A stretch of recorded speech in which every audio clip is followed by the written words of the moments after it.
नमस्कार, मैं शैलेंद्र तिवारी। आप देख रहे हैं इस समय पत्रिका टीवी। टी टॉक में आपका स्वागत है।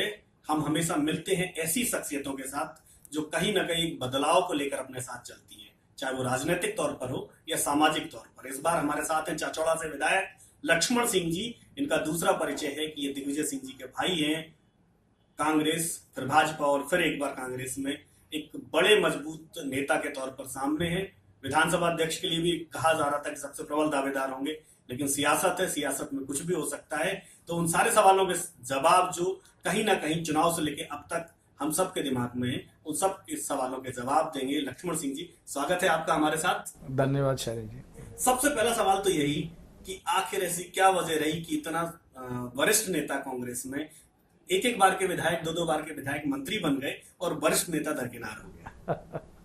अब देखिए, मैंने पहले भी कहा है और कभी मैंने न टिकट मांगा पार्टी से। पार्टी ने टिकट दिया, मैं लड़ा, जहाँ से लड़ाया वहाँ से लड़ा। पिछली बार मुझे विदिशा लोकसभा से सुषमा जी के खिलाफ लड़ाया था, मैं लड़ा। चुनौती आती है, मैं स्वीकारता हूँ।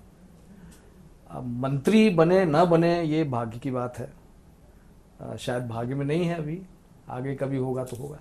लेकिन पार्टी की जिम्मेदारी क्या, भाग्य तो एक अलग बात है। भाग्य तो इंग्लैंड की टीम का भी है, लेकिन एक राजनीति का जो अपना एक फलसफा होता है वो क्या है? देखिए, ये मंत्री बनाना नहीं बनाना, ये दुर्भाग्यवश कांग्रेस में बंद कमरों में तय होता रहा है। इसमें ये नहीं देखते कि कौन कितनी बार जीता, कौन किसका अनुभव क्या है। और पार्टी ने भारी नुकसान भी इसीलिए उठाया है कि चंद लोग बंद कमरे में बैठ के या 5 सितारा में होटल में बैठ के टिकट तय कर लेते हैं, मंत्रिमंडल तय कर लेते हैं, और ऊपर से जो निर्णय होते आए हैं उसका परिणाम है कि आज कांग्रेस पार्टी जहां है वहां है। अगर निर्णय नीचे से लें, नीचे से सुझाव आए, वहां निर्णय लिए जाएं, तो आज इतनी बुरी दुर्दशा कांग्रेस की नहीं होती। आगे भी कांग्रेस खड़ी हो जाएगी, निश्चित होगी, लेकिन निर्णय नीचे से होंगे तो खड़ी होगी। अगर 5 सितारा होटल में बैठ के, बंद कमरों में बैठ के मुट्ठी भर लोगों ने फैसले लिए, तो फिर भविष्य मुझे बहुत अच्छा नहीं दिख रहा है। लेकिन वो निर्णय लेने वालों की जो कोर कमेटी है उसमें आपके बड़े भाई दिग्विजय सिंह जी भी शामिल हैं। मैं कब मना कर रहा हूँ, लेकिन वो कांग्रेस का समय गया। ये 2019 है, वो समय गया जब कांग्रेस का एक छत्र राज था। अब हमको अपनी कार्यप्रणाली बदलनी पड़ेगी। हमारा बूथ मजबूत तो हम मजबूत। अगर हमारा कार्यकर्ता बूथ का कमजोर है या निराश है तो नतीजे ऐसे ही आएंगे। कार्यकर्ता का उत्साह बढ़ता है ऊपर जो नेता हैं उनको देखकर, उनकी कार्यप्रणाली को देखकर। और ये जो हम लोग सब बैठे हैं, विधानसभा में बैठे हैं या मंत्रिमंडल में बैठे हैं, ये हमारी तरफ देख रहा है कि हम क्या कर रहे हैं या हम क्या करने वाले हैं। अगर हम ऐसा काम करेंगे जिससे उसका उत्साह बढ़ता है तो नतीजे अच्छे आएंगे। अगर हम ऐसा काम करेंगे जिससे उसका उत्साह घटता है तो फिर नतीजे जैसे आ रहे हैं वैसे ही आते रहेंगे। एक बात कही जा रही कि जयवर्धन और प्रियव्रत के लिए आपकी कुर्सी आते आते खींच ली गई पीछे। कुर्सी से मतलब नहीं है। कुर्सी भले जयवर्धन हो, प्रियव्रत हो, लक्ष्मण सिंह हो, कोई हो, ये कुर्सी पर बैठकर क्या करते हैं वो महत्वपूर्ण है। ये कुर्सी पर बैठकर क्या हमारे कार्यकर्ता का उत्साह बढ़ा रहे हैं तो बहुत अच्छी बात है। अगर कार्यकर्ता का उत्साह नहीं बढ़ रहा है तो चिंता की बात है। नहीं तो लेकिन ऐसे लोगों पर क्या, जब गुटों में कांग्रेस पूरी बटी हुई है, मंत्रिमंडल भी गुटों में नजर आ रहा है, तो उसके बाद आपको लगता है कि मध्य प्रदेश में कांग्रेस का भविष्य दिख रहा है?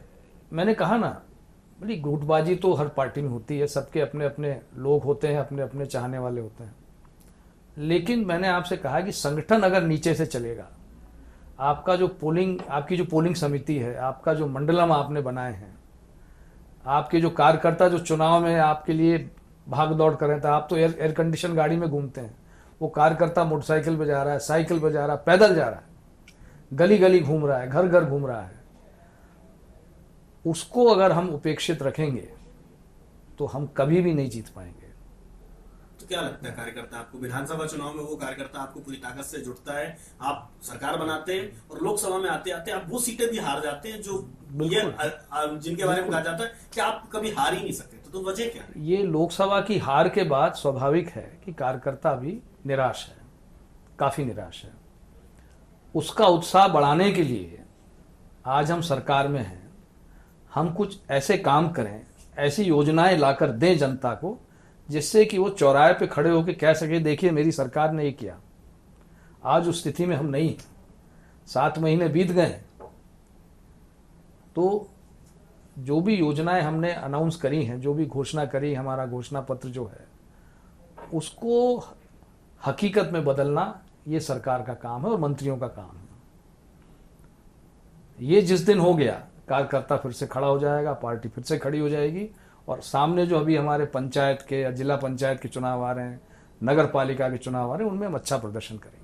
अच्छा प्रदर्शन करेंगे, लेकिन एक जो आप बार बार कह रहे हैं मंत्रियों का काम, मंत्रियों के काम के बारे में जो एक राय, जो आम धारणा बनती हुई नजर आ रही है, जो पूरे जो हम जमीन पर उसको सुन रहे हैं, वो एक ही चीज सुन रहे हैं कि सर कमाओ, माल बटोरो, और एडमिनिस्ट्रेटिव लेवल पर जिसको हम कहें कि जो एक मैसेज डिलीवर होना चाहिए था, डिलीवरी सिस्टम होना चाहिए था, वो दिख रहा है आपको कहीं? दुर्भाग्यवश जो हमारे मंत्री हैं वो ये तबादलेबाजी में बहुत ज़्यादा उलझ गए हैं। उलझना नहीं था।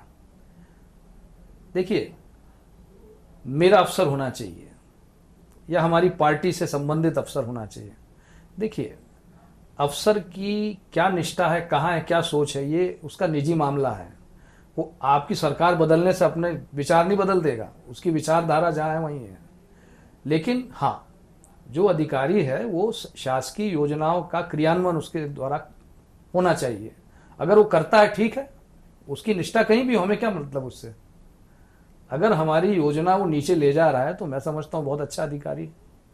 आप सत्ता के बहुत करीब रहे हैं। जी हाँ। आप 10 साल दिग्विजय सिंह जी की सत्ता भी देखी आपने, जी हाँ। 15 साल भाजपा की सत्ता को बहुत करीब से देखा। एक जो सबसे बड़ा सवाल जो बार बार उठ रहा है कि अधिकारी भाजपा के हैं, कांग्रेस के, क्या वाकई में ऐसा होता है? मैं नहीं मानता। मेरी विधानसभा क्षेत्र में सारे भाजपा, 15 साल भाजपा की सरकार थी, तो स्वाभाविक भाजपा के अधिकारी ज़्यादा थे। मैंने जब पहली बैठक ली, समीक्षा बैठक, मैंने एक चीज़ कही, मैंने कहा भाई सरकार बदली है, आप लोग भी बदलो, कार्य प्रणाली बदलो, आपकी विचारधारा जो भी हो, कार्य प्रणाली बदलिए। हम काम चाहते हैं, हमारी योजनाएं नीचे लागू हों, और अगली बैठक जो होगी 2 महीने बाद, समीक्षा बैठक लेता हूं हर 2 महीने में, उस बैठक में मैं कार्य प्रणाली देखूंगा आपकी क्या है। अगर आपको मुझसे कोई आपत्ति है तो आप लिख के दे दो, आपका स्थानांतर कहाँ चाहते हो, अपने आप हो जाएगा। आप सरकार को लिख के दे दो, सरकार कर देगी।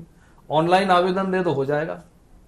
लेकिन जो यहाँ मेरे साथ रह के काम करना चाहते हैं तो वो जुट जाए काम में। हमको काम करना है, हमें 5 साल का अवसर मिला है, 5 साल में जितनी सरकार की योजना है आखिरी व्यक्ति तक पहुंचना चाहिए, और काम चल रहा है। मैंने किसी के तबादले के बारे में आप किसी मंत्री से पूछ लीजिए, मुख्यमंत्री से पूछ लीजिए, शायद ही कहा होगा, इक्का दुक्का कहा हो तो कहा हो, वो भी बहुत आवश्यक स्थिति बनने के बाद। एक बात आ रही है कि लोकसभा चुनाव के बाद राहुल गांधी जिम्मेदारी लेते हैं। आपने ट्वीट भी किया, आपने कई बातें भी कही कि निराश मत होइए, हमेशा एक सृजन होता है किसी चीज के खत्म होने के बाद, तो कांग्रेस पर सर्जित होकर के वापस आएगी, नए लोगों के साथ आएगी। तो नए लोगों में कौन, राहुल गांधी या कोई और? देखिए, राहुल गांधी भी पार्टी का हिस्सा हैं, अध्यक्ष रहे हैं, और अभी उन्होंने इस्तीफा दिया है। और ऐसे बहुत कम लोग हैं जो सत्ता छोड़ देते हैं, पार्टी की अध्यक्षता छोड़ देते हैं, ऐसे बहुत कम लोग हैं। लेकिन मैं समझता हूं अब जो नया अध्यक्ष जो भी बने वो एक समयावधि के लिए बने। जैसे और पार्टियों में होता है कि 3 साल के लिए बनते हैं, भाजपा में होता है, तो हम भी 3 साल के लिए बनाएं। ये नहीं कि वही चल रहे हैं, इसी में प्रॉब्लम होती है। और जो भी अध्यक्ष बने वो अपने घर के दरवाजे, कार्यालय के दरवाजे खुले रखे, दिल के दरवाजे खुले रखे कार्यकर्ताओं के लिए। कोई भी कार्यकर्ता हमारा अध्यक्ष जो बने दिल्ली में, उससे यहाँ मिलने जाए, उससे मिलके अगली ट्रेन से वापस आ जाए। महीनों महीनों तक नहीं पड़े रहना पड़े, कई दिनों तक पड़े नहीं रहना पड़े। ये परिवर्तन अगर कांग्रेस लाएगी तो देश में कांग्रेस खड़ी होगी और अगली बार सरकार बनाएगी। मध्य प्रदेश के लिए क्या कहेंगे कि यहाँ भी जिम्मेदारी लेनी चाहिए कमलनाथ जी को? कमलनाथ जी स्वयं कह चुके हैं किसी और को अध्यक्ष बनाओ, और ठीक है, बिल्कुल। वो दो जवाबदारी उनके लिए निभाना कठिन होगा, और अवसर भी दूसरे को देना चाहिए। जो भी अध्यक्ष यहाँ का बने वो 24 घंटे का समय पार्टी को दे। पार्टी कार्यालय में बहुत सारी ऐसी जगह खाली पड़ी है जिसको ठीक करा के हमारे जो महासचिव हैं पार्टी के, वो वहीं पार्टी कार्यालय में रहें, वहीं निवास करें और 24 घंटे कार्यकर्ताओं के लिए उपलब्ध रहें। पार्टी का कार्यालय 24 घंटे खुला रहना चाहिए और निरंतर संपर्क में हम रहें, निरंतर भ्रमण करें, निरंतर रैली निकालें। जो केंद्र सरकार की अगर कोई गलती होती है तो उसके खिलाफ आवाज उठाएं। ये सब निरंतर कार्यक्रम चलते रहना चाहिए। जो संगठन के पदाधिकारी हैं उनको काम बांटा जाए कि इस विधानसभा का आप देखेंगे 230 विधानसभा है, 230 आप प्रभारी बनाइए विधानसभाओं के, वहाँ कार्यकर्ता को क्या समस्या होती है वो देखे। संगठन में और सत्ता में समन्वय होना आवश्यक है। अभी हो क्या रहा है कि संगठन में जिन्होंने मेहनत करी है, चुनाव में मेहनत करी है, वो उपेक्षित महसूस कर रहे हैं। क्यों? क्योंकि समन्वय नहीं है। समन्वय की आवश्यकता है, वो कराइए तब जाके सब मामला ठीक होगा। समन्वय की आवश्यकता है। 10 साल दिग्विजय सिंह का जो कार्यकाल है उसमें कार्यकर्ता को सीएम हाउस के भीतर तक एक्सेस था। 15 साल शिवराज सिंह चौहान रहे, कार्यकर्ताओं के लिए सीधा एक्सेस था। 25 साल मध्य प्रदेश में उस तरह के मुख्यमंत्री देखे जहां आप उनके अंदर कमरे तक जाकर के आप उनसे बात कर सकते हैं, सीधे संवाद कर सकते हैं। अब एक ऐसा मुख्यमंत्री है जो मंत्रालय में मिलता है, 5वें मंजिल पे मिलता है और उनसे भी मंत्रियों की भी एक्सेस लिमिटेड है। आम आदमी की तो बात दूर है, कार्यकर्ता की बात बहुत दूर की है। देखिए, हर व्यक्ति का अपना अपना स्वभाव होता है। कमलनाथ जी बहुत परिपक्व नेता हैं, बहुत अनुभवी नेता हैं। उनके काम करने की शैली अलग है। उनका ये कहना है कि तुम तुम्हारा काम करो, मुझे मेरा करने दो। भाई तुम भक्के काय को आते हो भोपाल? ऑनलाइन है, मेल है, आप भेज दीजिए, उसको सुनने वाले लोग हैं। उन्होंने वहाँ लोगों को बिठा रखा है और सुनवाई होती है। हमारी एक जो आदत पुरानी पड़ी है कि भग के चलो भोपाल। आप ठीक है, पर आजकल ये जमाना नहीं है। आज 25 साल 30 साल पुरानी राजनीति आप आज करोगे तो नहीं चलने वाला।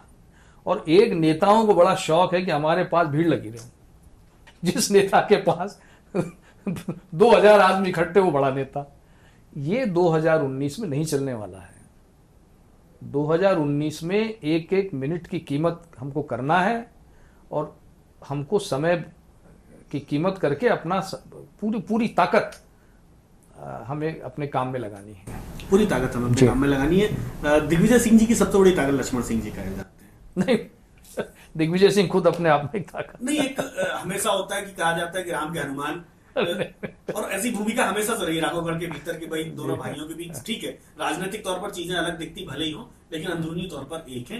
और कहीं ना कहीं भोपाल में जब नॉमिनेशन फाइल करने आए तो बेटे और भाई को जरूर साथ लेकर के आए। जी, हम लोग तो साथ है, रहेंगे। लेकिन एक बड़ा सवाल ये उठता है कि जब आपकी पत्नी ट्वीट करती है, तंज करती है, और वो तंज के निशाने सबको मालूम होते हैं कि दिग्विजय सिंह होते हैं, तो ऐसी क्या घटना? देखिए, नहीं, ऐसा कुछ नहीं। देखिए, अपने आप में सब इंडिविजुअल्स हैं, सबकी अपनी अपनी विचारधारा है और सबको अधिकार है अपनी बात रखने का। और अब ये करती हैं तो वो भी एक परिपक्व महिला है। अपना उनको भी अनुभव है और उनका भी अपना विचार है और विचार रखने की उन्हें स्वतंत्रता है। और डेमोक्रेसी में सबको अधिकार है, उसमें कोई बुराई नहीं। ना भाई साहब इसका बुरा मानता नहीं, लेकिन लोकतंत्र में बहुत अच्छा हो कि घर की बात बाहर आने के बजाय घर में अगर बैठ करके उस पर बात हो, बजाय ट्विटर के। इसमें सबकी अपनी अपनी निजी राय है और मैं, अगर वो ट्वीट करती हैं तो मैं उनको रोक भी नहीं सकता हूँ, रोकना चाहिए भी नहीं, उचित भी नहीं है, क्योंकि सबकी अपनी अपनी विचारधारा है और वो स्वतंत्र है कहने के लिए। क्या आपको लगता है कि दिग्विजय सिंह जी को भोपाल से चुनाव लड़ना चाहिए था? देखिए, अगर लड़ना था तो पहले से तैयारी करनी थी। निर्णय बहुत बाद में हुआ और भोपाल ऐसी सीट जो 30 साल से कांग्रेस जीती नहीं, जानबूझकर यहाँ का संगठन ऐसा रखा कि कमजोर रहे। क्या कारण रहे वो आप जानते, मैं भी जानता हूँ। ये सीटें कुछ ऐसी हैं जो हम भाजपा को थाली में परोस के देते रहे। भोपाल, इंदौर, जबलपुर और भी कुछ सीटें हैं, ये थाली में, ग्वालियर थाली में परोस के लगभग देते, हम बराबर देते रहे। तो मैंने तो यही कहा था, मैंने साहब अगर पहले निर्णय हो जाए कि लड़ना है नहीं, एक तो लड़ना है कि नहीं लड़ना, ये निर्णय बहुत बाद में हुआ।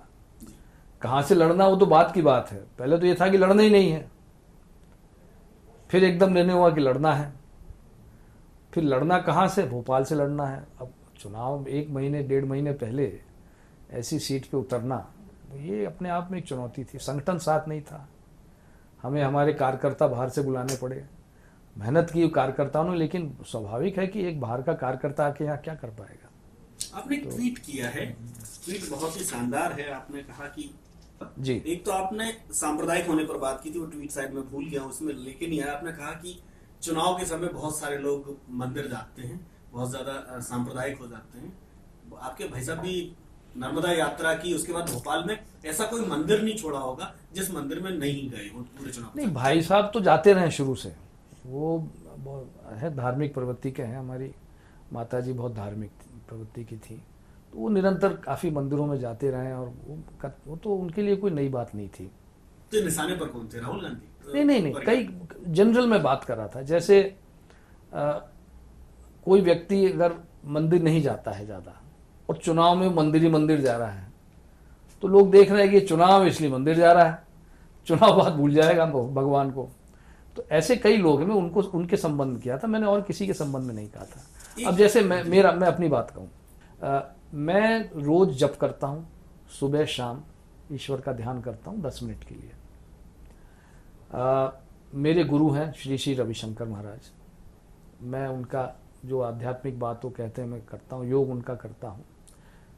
जिन्होंने मुझे पढ़ाया वो मेरे गुरु हैं, और जो हमारे पुजारी हैं हमारे वहाँ राघोगढ़ किले की जो पूजा करते हैं उनकी बात मैं सुनता हूँ, वो मुझे बताते रहे ये मुहूर्त अच्छा है, उनसे सुझाव लेता रहता हूँ। मैं इसके अलावा कहीं भी ये बाबाओं के चक्कर में नहीं पड़ता हूँ, क्षमा करें मुझे। कोई फलाने बाबा ने ढिमके बाबा, ये बहुत सारे हैं। ये क्यों बाबा बने ये भी हम जानते हैं, और ये क्या कर रहे हैं ये भी हम जानते हैं, और ये क्या करना चाहते हैं ये भी हम जानते हैं। तो इनमें ना उलझें लोग बाग, मेरा यही सुझाव है।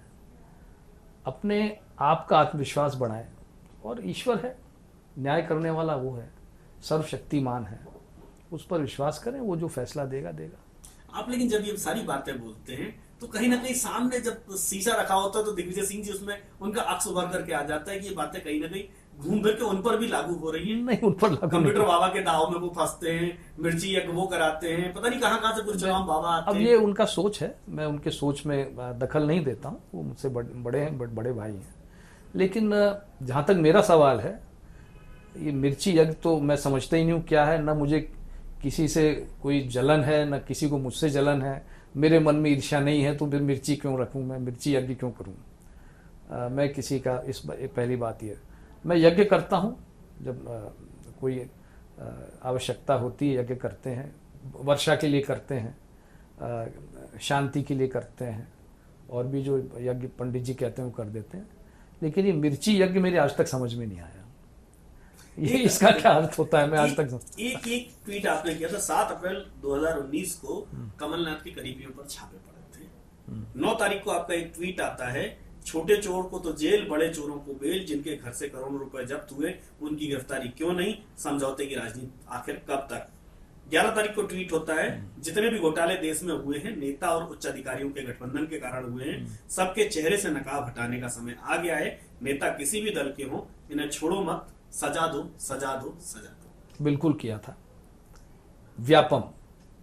व्यापम में सबूत हैं, प्रमाण हैं। आज क्या हो रहा है, मामला ठंडा है, क्यों है मुझे नहीं मालूम। ई टेंडर घोटाला, सबूत है, क्यों कार्रवाई आगे नहीं बढ़ रही है। माइनिंग घोटाले, अवैध माइनिंग, इतना हम बोले उसके खिलाफ, आज भी हो रही है, क्यों हो रही है। ये जनता हमसे सवाल करेगी, मैं नहीं कर रहा हूं, मैं तो कर ही रहा हूं। जनता मुझसे सवाल करती है, इसलिए मैं सरकार से सवाल कर रहा हूं आपके माध्यम से। तो हमें कहीं ना कहीं ये दिखाना होगा कि जो हमने पहले कहा है या जो हम आज कह रहे हैं, हम उस पर काबिज हैं, हम उसको सही करके बताएंगे। लेकिन ये तो सर आपने जब कहे तब लोकसभा के चुनाव चल रहे थे, और लोकसभा के चुनाव में 7 अप्रैल को कमलनाथ की छापेमारी होती, 9 को आप कहते हैं कि आखिर मेरा कमलनाथ जी से मतलब नहीं था, छापेमारी पूरे हिंदुस्तान में चल रही थी।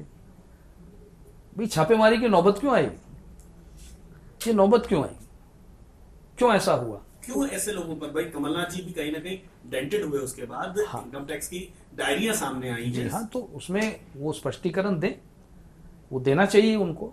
देखिए कहीं ना कहीं एक स्वच्छ छवि आपकी होना चाहिए, चाहे कोई हो।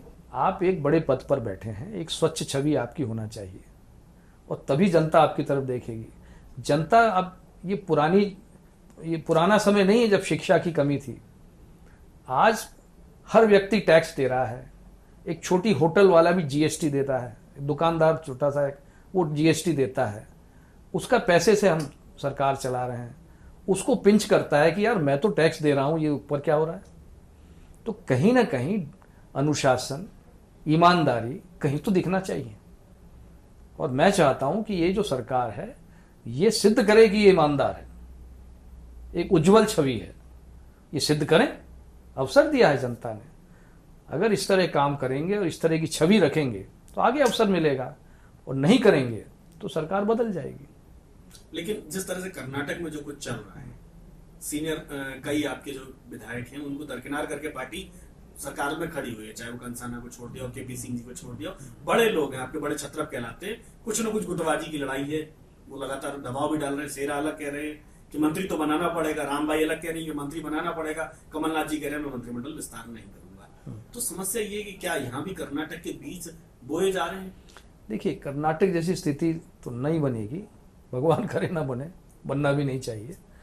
अब ये निर्भर करता है नेता पे, वो किस तरह डील करते हैं ये उन पर निर्भर करता है। और वो सक्षम है, अनुभवी है, मैं समझता हूँ सोच समझ के फैसले लेंगे। संगठन है भाई, संगठन में आपको एडजस्ट करने के लिए कौन रोक रहा है। हम बार बार ये बात करते हैं कि सरकार कैसे बचे, सरकार कैसे चले, मंत्री कौन बने नहीं बने। अरे संगठन की चर्चा ही नहीं हो रही है। संगठन की चर्चा करिए, उसमें फेरबदल करिए। जिनको आप यहाँ एडजस्ट नहीं कर पा रहे हैं उनको संगठन में जवाबदारी दीजिए। वो सिर्फ ये कहता है कि मेरी काबिलियत देखो यार, काबिलियत देख के मुझे कुछ तो काम दो, मैं फालतू बैठा हूँ। 5-5, 6-6 बार विधायक कोई बना है, आप उससे कोई काम नहीं ले रहे हैं, कोई जवाबदारी नहीं दे रहे हैं उससे। वो अपने क्षेत्र में जाता है तो उसके लोग पूछते हैं कि भैया तुम्हें 6-6 बार जिता और तुम्हें कोई पूछा ही नहीं रहा है। ये सब बातें होती हैं। तो वो बेचारा वहां भी सुनता है, यहाँ उसका अपमान होता है, तो स्वाभाविक है कि असंतोष बढ़ेगा। तो उसी असंतोष को मैनेज करने के लिए क्या कैबिनेट विधायक दल की बैठक तीसरी बार बुलाई? तीसरी बार बुलाओ, 6 बार बुलाओ, लेकिन उससे हल तो निकले। अरे भाई बैठक हुई, चाय नाश्ता हुआ, घर गए, ये नहीं चलेगा। कुछ हल निकलना चाहिए। संगठन खड़ा करिए, बनाइए, अध्यक्ष इसको बनाना बनाइए, और पूछ के बनाइए। ये नहीं वो 4 लोगों ने बैठ के तय कर लिया ये मेरा पट्टा, ये तुम्हारा पट्टा, ये तुम्हारा पट्टा, ये नहीं चलेगा। आप नीचे लोगों से फीडबैक लीजिए, कौन संगठन के लिए उपयुक्त है उसको बनाइए। और जो काबिल विधायक हैं, आपके चुनाव नहीं लड़ पाए या चुनाव लड़े हार गए हैं, उनमें बहुत काबिल लोग हैं, उनको संगठन में लाइए। संगठन खड़ा हुआ तो पार्टी खड़ी होगी, संगठन ही खड़ा नहीं होगा तो पार्टी कब तक चलेगी आपकी। विधायक दल की बैठक में विधायक इस बात को उठा रहे हैं? उठाना चाहिए। मैं तो सब विधायकों से कहूंगा खुल के बात करिए। हम इतनी बैठ के हुई है, सत्ता की बात हुई, संगठन की बात ही नहीं हुई है। संगठन की बात करिए, संगठन सर्वोपरि होता है, संगठन से सब चलता है, बात करो संगठन की। एक आपने ट्वीट किया था कैलाश विजयवर्गीय के बेटे पर, जब बल्ला कांड में नाम आया, आपने कहा कि तथाकथित बल्ला कांड पर पर्याप्त चर्चा है, सजा हो चुकी है, आइए देश की अन्य समस्याओं पर साथ मिलकर काम करें, बल्ला कांड से ध्यान हटाकर बल्लेबाजी अर्थात क्रिकेट विश्व कप पर ध्यान दें तो उचित होगा। और आपने एक आगे और लाइन दी थी, ये ट्वीट था आपका, कि उसको माफ कर देना चाहिए। ये घटना जो हुई होना नहीं चाहिए थी, ये उसकी आकाश की गलती है। इससे भी बड़ी बड़ी घटनाएं हो गई हैं, उन पर कोई कार्रवाई नहीं हुई जिस तरह इस पर कार्रवाई की गई। पहली बात तो ये गलती रही निगम के कर्मचारी अधिकारियों की कि महिला जो थी उसका एक पुरुष हाथ पकड़ के खींच रहा है, उसको बाहर निकाल रहा है। महिला पुलिस को क्यों नहीं बुलाया, ये सबसे बड़ी गलती थी, और विवाद वहीं से शुरू हुआ। तो गलती तो यहाँ थी। फिर दूसरी बात, उसको 14 दिन की जेल जुडिशियल रिमांड में आपने उसको हीरो बना दिया। आकाश को, आकाश विजयवर्गीय हीरो बना दिया आपने। उसको थोड़ी देर थाने में बिठा के तो भी थोड़ा समझा बुझा के रवाना कर देते तो इतनी पब्लिसिटी नहीं मिलती है। अब उसकी चर्चा प्रधानमंत्री कर रहे हैं, और उसको कोई ऐसी खास चोट भी नहीं लगी थी। जो गलत, मैं सपोर्ट नहीं कर रहा हूं, लेकिन एक इशू को इतना बढ़ा देना, अरे भाई और भी काम है, पानी का संकट है, रोजगार का संकट है, प्रधानमंत्री उस पर बयान दे रहे हैं, इसका क्या मतलब। उनकी पार्टी का मुद्दा था वो। पार्टी का मुद्दा था, लेकिन और भी बड़े बड़े क्रिमिनल्स पड़े हैं, उनको पकड़िए, इधर हो चाहे उधर हो।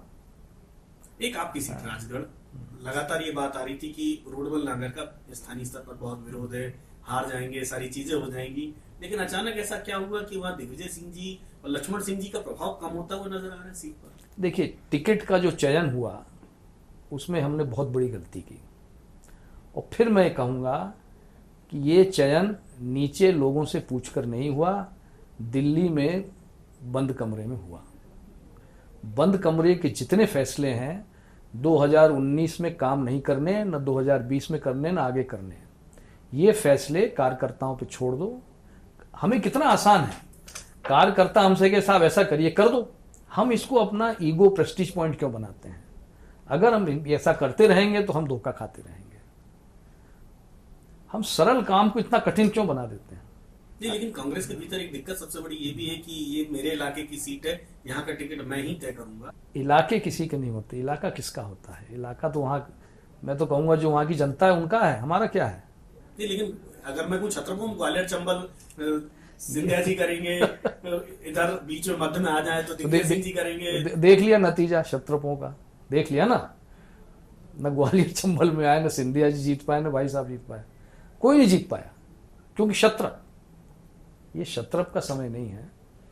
आप कार्यकर्ताओं की भावनाओं से अवगत होइए, उनसे मिलिए, उनसे पूछिए और फैसला उन पर छोड़ दीजिए। अगर कान यूं पकड़ सकते हैं तो यूं क्यों पकड़ते हैं? नाक यूं पकड़ सकते हैं या कान यूं क्यों पकड़? ये नहीं चलेगा, और आगे आपको अपने काम करने की शैली बदलनी पड़ेगी, तभी जाके कुछ नतीजे आएंगे। कांग्रेस के मंत्रियों के विवादित बयान लगातार सामने आ रहे हैं, कोई कुछ भी बोल रहा है। सज्जन सिंह वर्मा ने कल ही कहा कि भाजपा की मानसिकता ही कुत्तों जैसी है, इसलिए कुत्तों के तबादलों पर बात कर रही। इस तरह के जो बयान आ रहे हैं, बहुत ही शर्मनाक बयान है, शर्मनाक बयान है। मुझे बड़ी शर्म आई सुनकर, और मैं इस बयान से अपने आप को दूर करता हूँ, मीलों दूर करता हूँ। आज किसी पार्टी को, किसी व्यक्ति को हम इस तरह की भाषा उपयोग करें, ये शर्मनाक है। लेकिन ये स्कूलिंग क्यों नहीं हो रही कि आपके जिम्मेदार मंत्री हैं सब, भाई सारे पहली बार में कैबिनेट बन गई, ये उनका सौभाग्य है, लेकिन उनको वो स्कूलिंग भी तो मिलनी चाहिए कि आप विपक्ष का भी सम्मान के साथ अपनी बात रखें। अब ये मुख्यमंत्री का काम है, ये कमलनाथ जी का काम है। अगर उनका मंत्री कुछ गलत कहता है उसको टोकें, वो नहीं टोकेंगे तो 4 गलत बात और कहेगा मुख्यमंत्री को खुश करने के लिए। अभी मैसेज ये जा रहा है कि उसने ऐसा बयान दिया तो मुख्यमंत्री बहुत खुश हैं, तो कल पता नहीं क्या क्या कहेगा। और क्या छवि बन रही है आपकी इसमें, जनता में क्या छवि बन रही है? अरे अपने काम की बात करो। अब पीडब्ल्यूडी विभाग में हम क्या कर रहे हैं बताओ? ये इस तरह की भाषा का मैं सपोर्ट नहीं करता। राष्ट्रीय अध्यक्ष के लिए अगर मैं कहूँ कि आपको अगर मैं 2 चॉइस देता हूँ, एक दिग्विजय सिंह जी और एक ज्योतिरादित्य सिंधिया जी, किसकी तरफ खड़े? दोनों को नहीं बनाना चाहिए, दोनों बनना भी नहीं चाहते। न सिंधिया जी बनना चाहते, न दिग्विजय सिंह जी बनना चाहते, बिल्कुल दोनों रेस के बाहर हैं। मैं फिर कहूँगा कि देश भर में आप एक ओपिनियन पोल टाइप कराइए, आजकल टेक्नोलॉजी उपलब्ध है, लोगों से फीडबैक लीजिए। आपके पास इतना बड़ा संगठन है, और फीडबैक लेके ऐसे व्यक्ति को दीजिए जो आज पार्टी को ऐसी स्थिति में संभाल सके, मोदी से लड़ सके, क्योंकि देश को मोदी जी डिक्टेटरशिप की तरफ ले जा रहे हैं, एक बहुत बड़े डिक्टेटर बनते जा रहे हैं। उनको रोकना बहुत ज़रूरी है अगर प्रजातंत्र को बचाना है। तो इसके लिए एक बहुत ही सीजन्ड और बहुत ही अनुभवी व्यक्ति जो हो, उनको बनाएं और पार्टी को चलाएं। आपने सरकार और संगठन के लिए कई सवाल खड़े किए, उनका ऑडिट भी किया।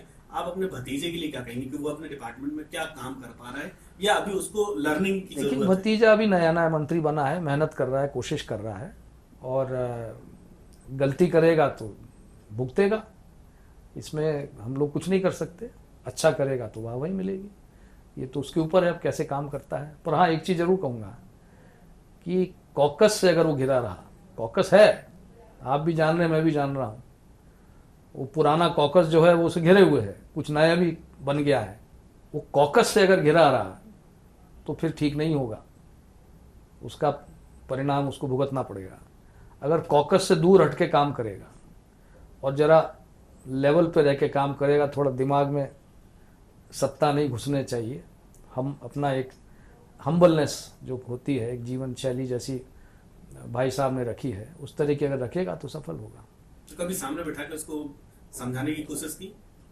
सामने बिठा के भी समझा दिया, कैमरे के माध्यम से समझा रहे हैं और समझाते रहेंगे।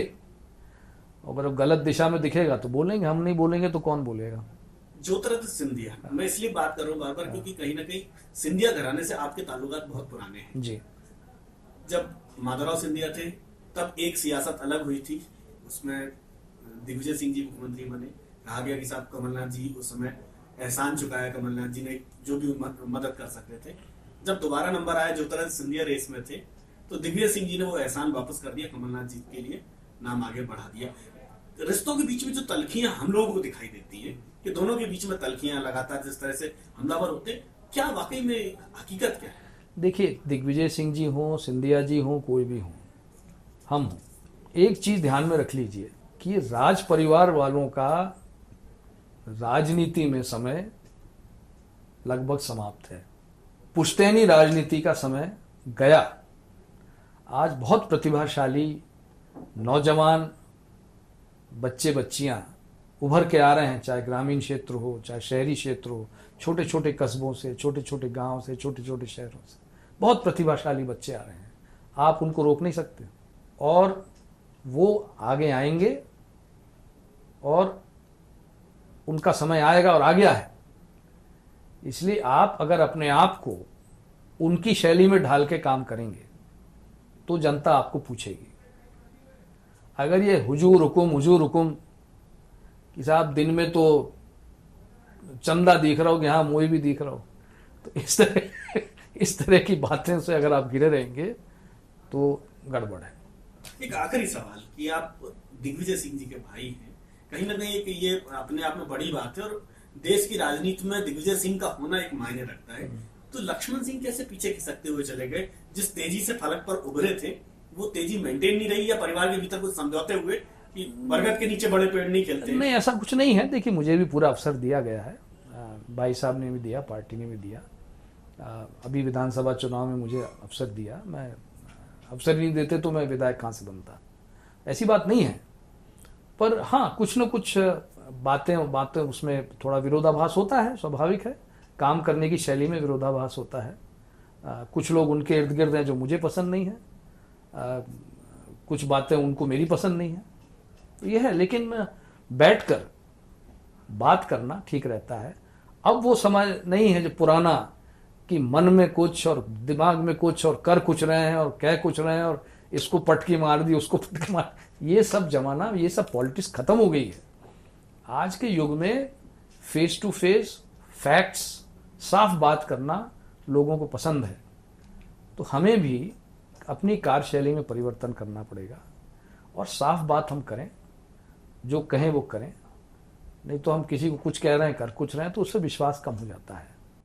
कह कुछ रहे हैं, कर कुछ रहे हैं। फिर मैं वही ट्वीट, जो एक आखिरी ट्वीट जो मैं अपने पाठकों को सुना दूं। मई 24, कांग्रेस पार्टी के सभी कार्यकर्ता भाइयों बहनों, निराश न हो। जब मनुष्य पुनर्जन्म ले सकता है तो अपनी पार्टी भी पुनः जीवित होगी। बस आवश्यकता है तो सही व्यक्ति को संगठन का काम देने की। ये लक्ष्मण सिंह जी का ट्वीट है। लक्ष्मण सिंह को कहा जाता है कि बहुत सपाट बोलते हैं, खरा बोलते हैं, लेकिन सच बोलते हैं, और उन सारे सवालों पर भी बहुत खरे बोले लेकिन सच बोले। हमारे साथ आप जुड़े, आपका बहुत बहुत धन्यवाद। आप देखते रहिए पत्रिका टीवी। तब तक के लिए नमस्कार।